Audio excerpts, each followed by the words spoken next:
अस्सलाम वालेकुम, मैं हूँ मरियम नवाज़ और कुछ बात करेंगे आज कोर्ट रिपोर्टर्स के लिए होने वाली एक तरबियती वर्कशॉप की, जहाँ पर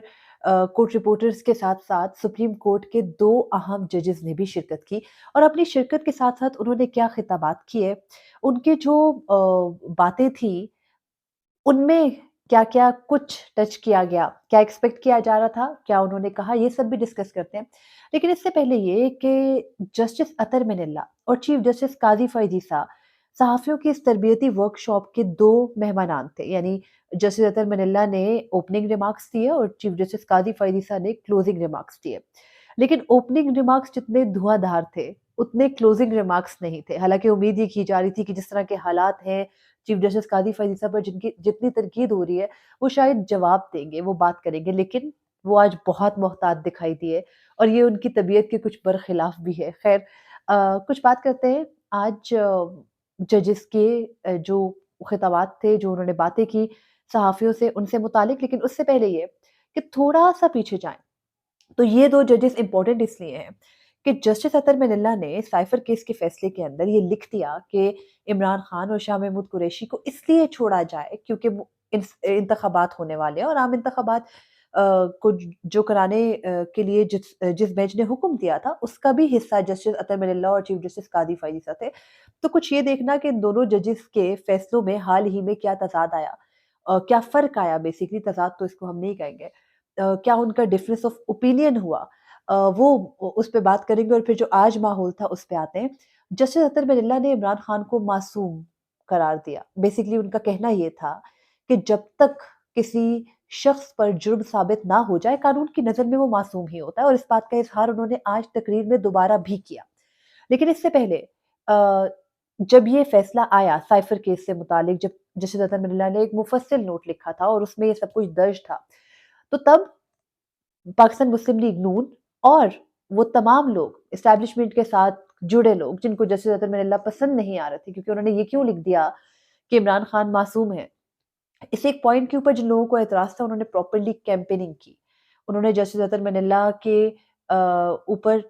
बिला वजह भी तनकीद की क्योंकि उनका जो पॉइंट था वो इस हद तक तो बिल्कुल ही दुरुस्त था ना कि जब तक किसी शख्स पे कोई जुर्म साबित नहीं हो जाता, वो कानून की नज़र में मासूम है। आज उन्होंने ये बात दोबारा कही।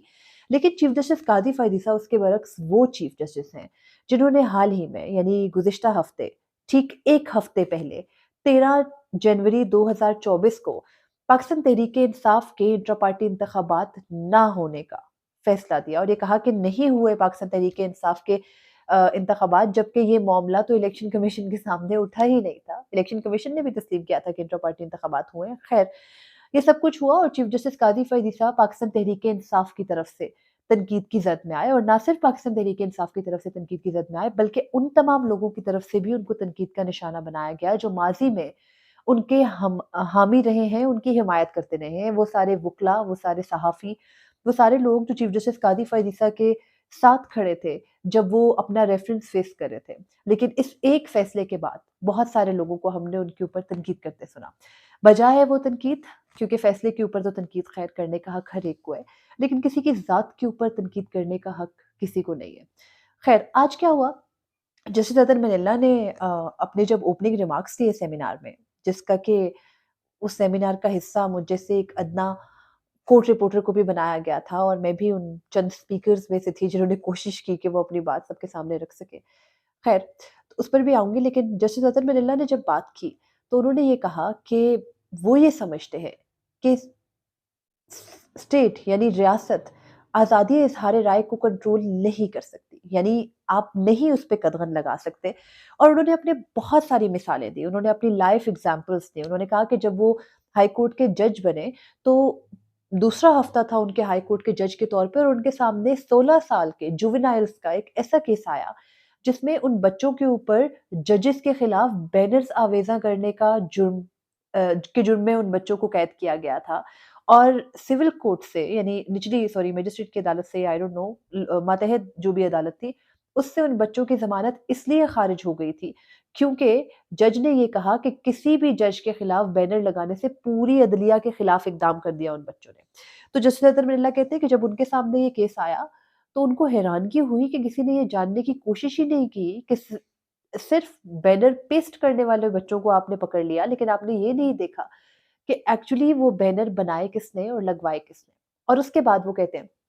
کہ انہوں نے 4 سال اسلام آباد ہائی کورٹ کے چیف جسٹس کے طور پر گزارے، اور اس دوران انہوں نے کبھی بھی اسلام آباد ہائی کورٹ جرنلسٹ ایسوسی ایشن جو ہے ان میں سے کسی کو نہیں روکا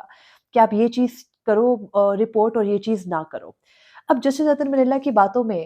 انٹرسٹنگ کیا تھا؟ لگے سے رہا تھا جیسے جسٹس اطہر من اللہ بات ہم سے نہیں بلکہ اپنے ہی ساتھی ججز کو یہ پیغام دے رہے ہیں، کیونکہ obviously وہ لائیو تھے، تو وہ یہ کہہ رہے تھے کہ آپ کسی کو روک نہیں سکتے۔ یعنی آپ کو پتا ہے نا، ابھی ایف آئی اے کے انڈر جے آئی ٹی بنائی ہے وفاقی حکومت نے، اور یہ کہا ہے کہ وہ تمام لوگ جو کہ ججز کے اوپر تنقید کر رہے ہیں ان کے خلاف کارروائی کرے گی یہ جے آئی ٹی۔ تو مجھے یہ لگا، یہ میری اسیسمنٹ ہے، آئی ڈونٹ نو، میں رانگ بھی ہو سکتی ہوں، مجھے یہ لگا کہ جسٹس اطہر من اللہ یہ تمام تر باتیں چیف جسٹس قاضی فائز عیسیٰ کو مخاطب کر کے کہہ رہے ہوں کہ اگر آپ کو کسی کی تنقید نہیں برداشت تو آپ اپنے حلف کی خلاف ورزی کر رہے ہیں۔ انہوں نے کہا کہ ججز کو کوئی حق نہیں ہے کہ وہ کسی کی اظہار رائے کو جو ہے وہ حق متاثر کریں، اور پھر انہوں نے یہ بھی کہا کہ ریاست اس ٹیکنالوجی کے دور میں، یعنی جہاں سوشل میڈیا اتنا ہے، آرٹیفیشل انٹیلیجنس اتنی ہے، اس دور میں کسی کے اوپر پابندی لگائے کہ بھئی آپ یہ کہو اور یہ نہ کہو۔ تو جسٹس اطہر من اللہ نے بہت سی مثالیں دی، کچھ گلے بھی کر دیے۔ انہوں نے کہا میرے اوپر بھی بہت سارے الزامات لگتے ہیں کہ جسٹس اطہر من اللہ واٹس ایپ پہ فلاں سے رابطے میں ہیں، پھر کہتے ہیں کہ میرے اوپر یہ بھی الزام لگایا گیا کہ میں نے اتنے فلیٹ لیے ہیں، تو وہ کہتے ہیں میں ہنس دیتا ہوں یہ باتیں سن کے، کیونکہ میں ہنسنے کے سوا کر بھی کیا سکتا ہوں، جو چیزیں سچ نہیں ہیں، جن کا جواب نہیں دیا جا سکتا، تو ان کے اوپر آپ نے کیا مائنڈ کرنا۔ اس کے علاوہ جسٹس اطہر من اللہ نے یہ بھی کہا کہ وہ کورٹ رپورٹرز سے بہت سیکھتے ہیں۔ انہوں نے کہا کہ وہ جب وکلا تحریک میں بڑے ایکٹیو تھے تو بھی وہ بہت کچھ میڈیا سے سیکھتے تھے، اور اب بھی وہ سمجھتے ہیں کہ وہ میڈیا سے بہت کچھ سیکھتے ہیں۔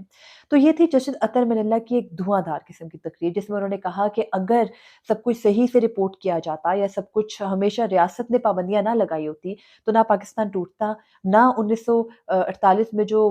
47 میں قائد اعظم کی تقریر تھی اس کو ریاست سینسر کرتی، اگر وہاں سے سینسرشپ کا آغاز نہ ہوتا تو ملک کا آج یہ حال نہ ہوتا۔ And that was rightly so, بالکل ٹھیک کہہ رہے تھے، اور ان کا یہ بھی کہنا تھا کہ جس ملک کی آدھی زندگی ڈکٹیٹرشپ میں گزری ہو، اس بات کا ذکر انہوں نے اپنے وہ سائفر کیس کے الگ سے نوٹ میں بھی کیا تھا کہ جس ملک کی آدھی زندگی ڈکٹیٹرشپ کھا گئی ہو اس ملک میں کیا ہی آزادی ہوگی اور کیا ہی آزادی اظہار رائے ہوگی۔ تو جسٹس اطہر من اللہ کی باتیں تو مجھے تو بلا شبہ یہی لگا کہ جیسے وہ چیف جسٹس قاضی فائز عیسیٰ سے گلہ کر رہے ہیں کہ یہ سب نہیں کریں جو آپ کر رہے ہیں، کیونکہ آپ کو پتہ ہے ہم سب کا ایک بت تھا نا کہ چیف جسٹس قاضی فائز عیسیٰ بالکل پرفیکٹ ہے، وہ ہماری آزادی اظہار رائے پر کوئی قدغن نہیں لگائیں گے، کوئی چیز نہیں دی جائے گی، لیکن کچھ اطلاعات ایسی بھی ہے کہ سپریم کورٹ سے شاید رپورٹرز کی کوئی لسٹ بنا کر دی گئی ہے ایف آئی اے کو کہ وہ جے آئی ٹی میں ان رپورٹرز کے خلاف، رپورٹرز نہیں basically they could be anyone، reporters کے علاوہ وہ یوٹیوبرز بھی ہو سکتے ہیں، اور کچھ سوشل میڈیا پہ بڑے ایکٹیو اکاؤنٹس کے ہینڈلرز بھی ہو سکتے ہیں کہ ان کے خلاف کارروائی کی جائے، کیونکہ وہ ججز کے خلاف غلیظ زبان استعمال کر رہے ہیں۔ بلا شبہ ججز کے خلاف ان کی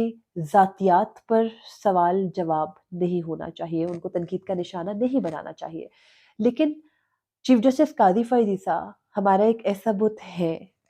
شاید بہت سارے لوگوں کا تھے، کہ جن سے یہ امید ہے اور امید رکھی جاتی رہی ہے کہ جب وہ آئیں گے تو بنیادی حقوق معطل نہیں ہوں گے، جب وہ آئیں گے تو ملک کے حالات وہ نہیں ہوں گے جو اس سے پہلے کی عدلیہ میں ہوتے رہے۔ یہ سمجھا جا رہا تھا کہ شاید عام آدمی کی بھی داد رسی ہوگی، بہت سارے مقدمات میں ہوئی بھی۔ خیر آج دوسرا جو امپورٹنٹ چیز تھی وہ یہ کہ چیف جسٹس قاضی فائز عیسیٰ نے تقریر کی، اور حیران کن طور پر وہ اپنی تقریر میں بہت محتاط تھے۔ انہوں نے موجودہ حالات کے اوپر کوئی کامنٹ نہیں کیا، کیونکہ مجھے یہ لگا کہ اگر وہ کوئی کامنٹ کرتے، یعنی جو کچھ ابھی ہو رہا ہے، جتنی تنقید ان کے اوپر ہو رہی ہے، جس طرح سوشل میڈیا کے اوپر ان کی کہی ہوئی ایک ایک بات کے اوپر پروپیگنڈا ہوتا ہے، تو انہوں نے رائٹلی بجائے اس کے کہ وہ صحافیوں سے اپنا حال دل کہتے، جس کا کہ آخر میں انہوں نے کہا کہ صحافیوں سے اپنا حال دل نہیں کہنا چاہیے، ایک شعر انہوں نے پڑھا کہ وہ ہر زاویے سے پھر بعد میں اس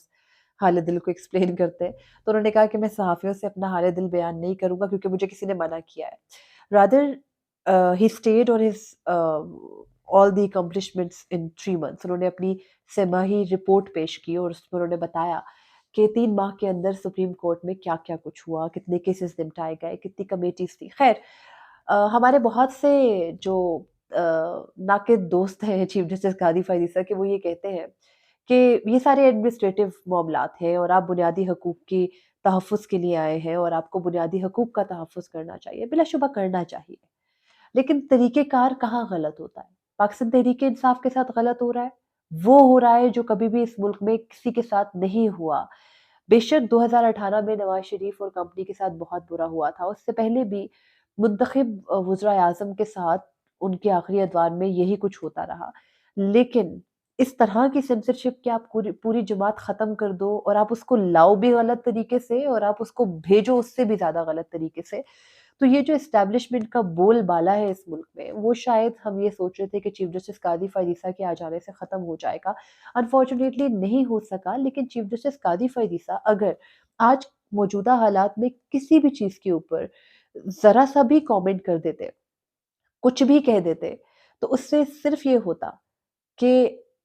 अगले 1 साल तक या अगले जितने माह तक वो मौजूद हैं, ये बात उनके साथ ताने की तरह चलती। तो उन्होंने अपनी कारकर्दगी बताई, जिससे बहुत सारे लोग खुश नहीं हैं, शायद मैं भी बहुत ज़्यादा खुश नहीं हूँ क्योंकि आपकी कारकर्दगी तो हमारे सामने है, लेकिन मुल्क एक बहुत अहम दौर से गुज़र रहा है। इस पाकिस्तान में इंतख़ाबात पहले तो हुआ ही नहीं करते, बहुत ताख़ीर से होते हैं। अब जब हो रहे हैं, ऐसे वक़्त पे हो रहे हैं, जब आपने ही हुक्म दिया है इंतख़ाबात का, तो फिर आपको ये भी इंश्योर करना चाहिए था ना कि वो इंतख़ाबात फ्री एंड फेयर हों और उनके बाद मुल्क किसी बेहतर रास्ते पर चले। इससे पहले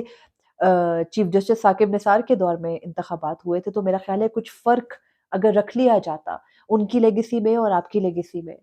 और ना इस तरीके से हमारे बुत तोड़े जाते, तो शायद इतना बुरा ना लग रहा होता और इतनी सारी तनकीद भी ना हो रही होती और ना ही वफ़ाकी हुकूमत को जीआईटीज़ बनाकर कार्रवाइयाँ करनी पड़ी होती। आज कुछ कोर्ट रिपोर्टर्स के हवाले से सेशन था और जब मेरी बारी आई तो वो थोड़ा कोर्ट रिपोर्टर्स के किरदार पर था, तो वहाँ भी यही बात की, यहाँ भी यही करूँगी कि कोर्ट रिपोर्टर की ज़िंदगी मुश्किल ही होती है। जो बातें आपको यहाँ बैठ के लग रहा है ना कि हम सिर्फ़ एक कमेंट्री कर देते हैं, ये सिर्फ़ कमेंट्री नहीं होती। वहाँ बैठ के टेक्निकल लैंग्वेजेज़ सुननी होती है, देन उनको ट्रांसलेट करना होता है, फिर उनको आम फ़हम अल्फ़ाज़ में आप तक पहुँचाना होता है। और उसके बाद ये भी समझाना होता है कि ये क्यों कहा गया था, ये कैसे कहा गया था। तो ये तमाम तर एक्सरसाइज़ एक भारी ज़िम्मेदारी होती है जो कि प्रैक्टिस से ही जो है वो हमें आदत पड़ती है और बिलाशुबा लाइव प्रोसीडिंग करके एक अच्छा इक़दाम किया गया। लेकिन उनको समझने और उनको समझाने के पीछे भी अगर किसी आम शहरी को देख के समझ भी आ रही है तो उसकी वजह भी कोर्ट रिपोर्टर्स की सालों की मेहनत है जिसको इग्नोर नहीं किया जा सकता। और ये जो जा-बजा तनकीद और कोर्ट रिपोर्टर्स के ऊपर आप एफआईए के ज़रिए मुकदमात बनाएँगे सिर्फ़ इसलिए कि वो आपके ऊपर तनकीद कर रहे हैं, तो आई एम सॉरी इससे कुछ हासिल नहीं होगा बल्कि जो रही-सही लेगेसी है, वो भी आप खो देंगे। मुझे इजाज़त दीजिए, अल्लाह हाफ़िज़।